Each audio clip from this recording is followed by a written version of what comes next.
Hai, salam sejahtera. Saya Andrew Anak Lipa, pemegang nombor metrik 296459, mewakili kumpulan kami untuk membentangkan bahagian A, iaitu tugasan yang bertajuk Prinsip Pencukaian, dengan fokus kepada topik cukai pendapatan individu. Untuk bahagian ini, pembentangan saya akan merangkumi 4 komponen utama, iaitu pengenalan, definisi, tujuan pengenaan cukai dan klasifikasi cukai. Yang pertama itu pengenalan. Sistem pencukaian merupakan salah satu alat terpenting dalam pengurusan ekonomi sesebuah negara.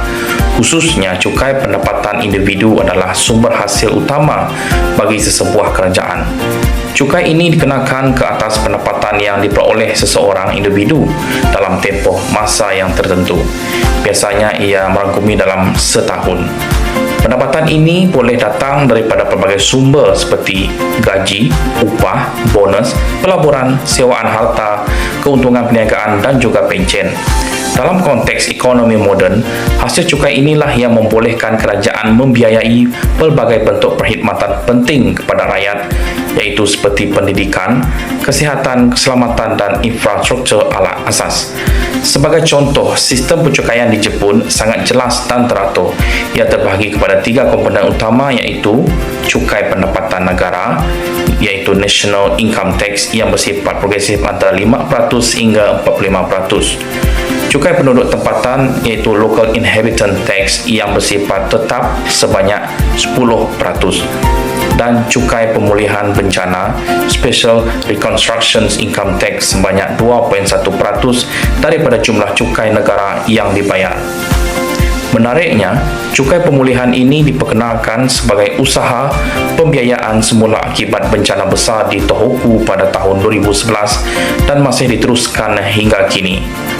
Manakala yang kedua, iaitu definisi cukai pendapatan individu. Cukai pada asasnya merupakan bayaran wajib kepada kerajaan tanpa sebarang balasan langsung dalam bentuk perkhidmatan. Ia adalah merupakan alat utama dalam dasar fiskal sesebuah negara. Cukai pendapatan individu pula adalah merupakan cukai langsung ke atas pendapatan tahunan individu. Pendapatan ini termasuklah gaji, dividen, faedah dan juga keuntungan daripada perniagaan. Ciri utama sistem ini adalah progresif, di mana individu yang berpendapatan tinggi akan dikenakan kadar cukai yang lebih tinggi, manakala golongan berpendapatan rendah pula dikenakan kadar yang lebih rendah, selari dengan prinsip keadilan sosial. Di Malaysia sendiri, sistem pencukaian yang digunakan ialah sistem self-assessment, iaitu individu perlu mengira dan melapor sendiri jumlah cukai yang perlu dibayar kepada LHDN. Di negara-negara maju pula, sistem ini sangat tersusun dan menjadi tulang belakang kepada pembangunan negara mereka. Namun begitu, bagi negara yang membangun, pelaksanaan dan pematuhan sistem ini masih menjadi cabaran yang utama. Di samping itu pula, itu bahagian tujuan pengenaan cukai. Seterusnya kita lihat pula tujuan utama cukai yang dikenakan. Ada 4 tujuan penting yang ingin saya kongsikan di sini, iaitu pertama adalah untuk menjana hasil kepada kerajaan. Hasil cukai digunakan untuk membiayai pelbagai sektor awam, termasuklah kesihatan, pendidikan, infrastruktur dan program kebajikan. Contohnya di Jepun, cukai pendapatan individu yang menyumbang hampir 19.5% daripada jumlah hasil kerajaan pusat. Kedua, cukai juga digunakan sebagai alat dasar fiskal untuk menstabilkan ekonomi. Dalam situasi inflasi, kerajaan boleh menaikkan cukai untuk mengurangkan perbelanjaan rakyat. Sebaliknya, dalam keadaan kemelesetan, kerajaan juga boleh menurunkan cukai untuk merangsang ekonomi. Sebagai contoh, semasa pandemik COVID-19, kerajaan Jepun memperkenalkan pelbagai pengecualian dan insentif cukai untuk menyokong isi rumah dan perniagaan. Ketiga, hasil cukai digunakan untuk menyokong pembangunan dan kesejahteraan negara. Cukai turut membantu membina sekolah, hospital, sistem pengangkutan dan lain-lain infrastruktur penting. Di Jepun, cukai turut menampung kos sistem kesihatan yang tinggi disebabkan kadar penuaan penduduk yang sangat tinggi. Manakala yang keempat, tujuan yang paling asas ialah untuk mengagihkan semula kekayaan dan pendapatan. Sistem progresif membolehkan kerajaan mengenakan kadar yang lebih tinggi kepada golongan kaya dan menyalurkan hasil tersebut kepada golongan kurang berkemampuan dalam bentuk subsidi, bantuan tunai ataupun program sosial. Klasifikasi cukai akhir sekali ialah dalam sistem pencukaian yang cekap terdapat 3 aspek utama yang perlu dititik beratkan, iaitu teknik cukai, bagaimana cukai yang dikutip, contohnya secara langsung seperti pemotongan gaji, asas cukai iaitu jenis pendapatan atau kekayaan yang dikenakan cukai, contohnya pendapatan tahunan, dividen atau harta pusaka. Struktur kadar cukai, ianya boleh terbentuk daripada kadar tetap, flat rate atau progresif. Ketiga-tiga elemen ini penting untuk memastikan sistem pencukaian itu bukan sahaja telus tetapi juga adil dan mampan untuk jangka masa panjang.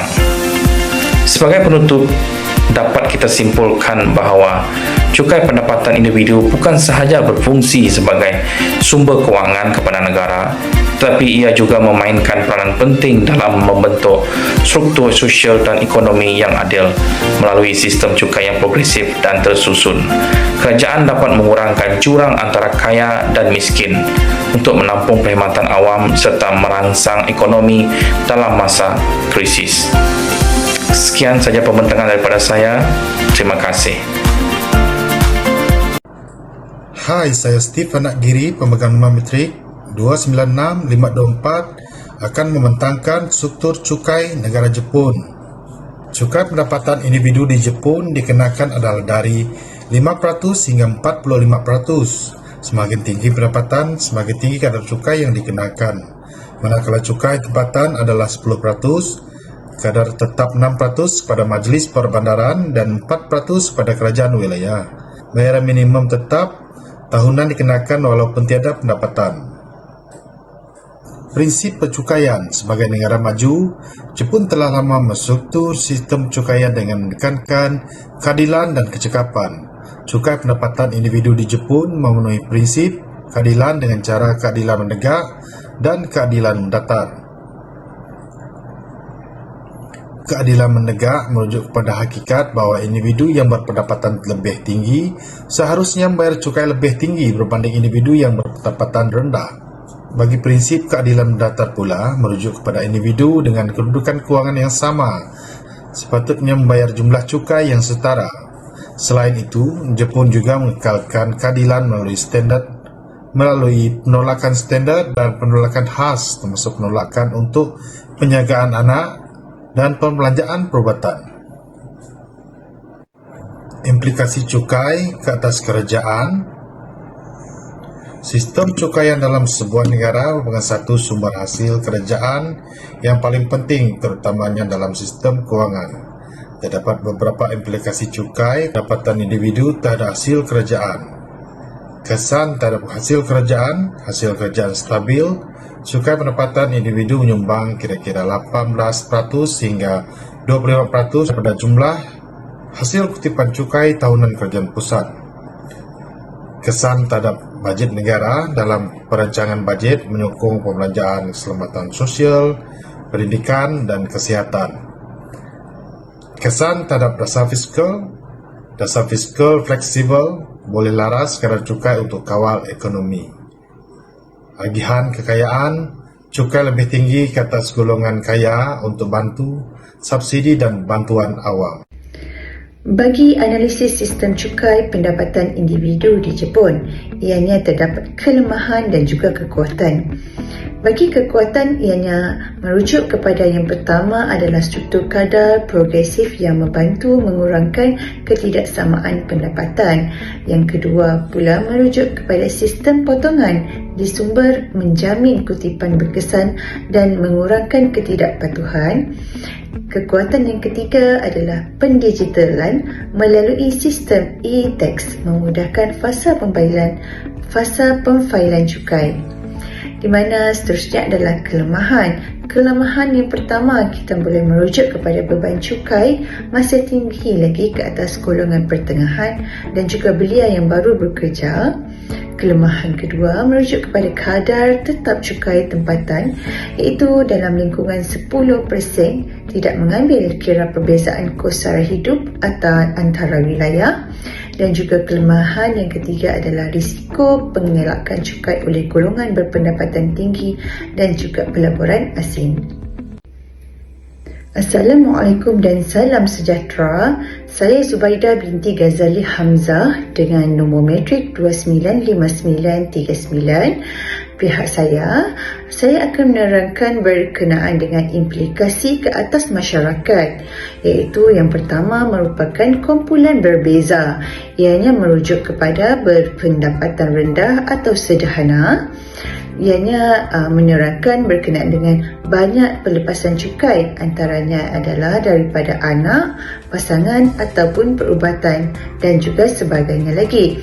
Kedua adalah bagi yang berpendapatan tinggi, ianya dikenakan cukai sehingga 45% dan juga cukai tambahan sebanyak 2.1%.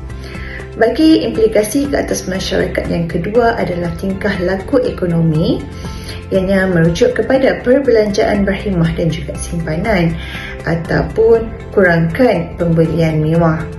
Kedua adalah insentif kerja, iaitu di mana wanita digalakkan kembali bekerja melalui penstrukturan cukai, iaitu Women Comics. Bagi implikasi yang ketiga adalah kesejahteraan, ianya merujuk kepada kurangkan ketidaksamaan, iaitu hasil cukai disalur semula kepada golongan rentan. Kedua, mobiliti sosial, ianya bermaksud menyediakan akses kepada pendidikan, kesihatan dan juga subsidi. Cadangan penambahbaikan. Berdasarkan analisis yang telah dilakukan, kami mencadangkan beberapa penambahbaikan terhadap sistem cukai pendapatan individu di Jepun. Ia bagi meningkatkan keberkesanannya. Pertama, kerajaan disarankan untuk meningkatkan pelepasan cukai kepada golongan muda dan keluarga baru yang berkahwin. Ini bertujuan untuk meringankan beban kewangan mereka, terutamanya dalam peringkat awal kehidupan berkeluarga.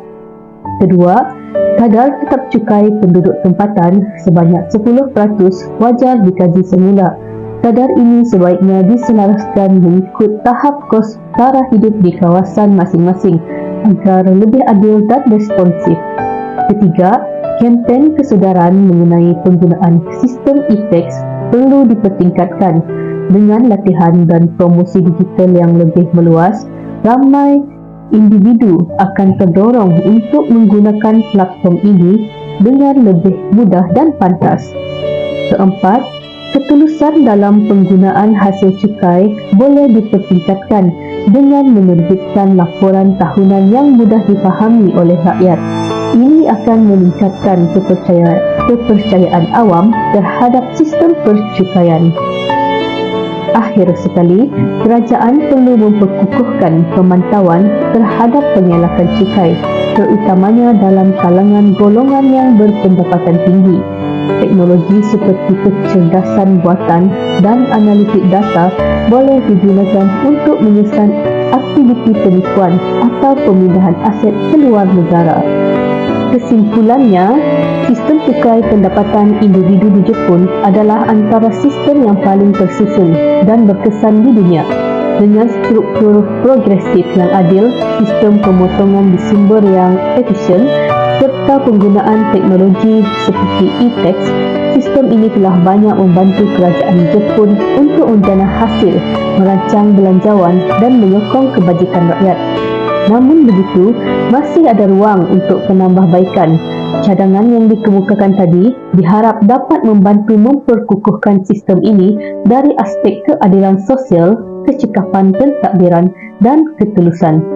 Diharapkan pembentangan ini dapat memberi gambaran yang jelas tentang bagaimana sesebuah sistem cukai dapat memberi impak yang besar terhadap pembangunan ekonomi dan kesejahteraan rakyat. Sekian, terima kasih.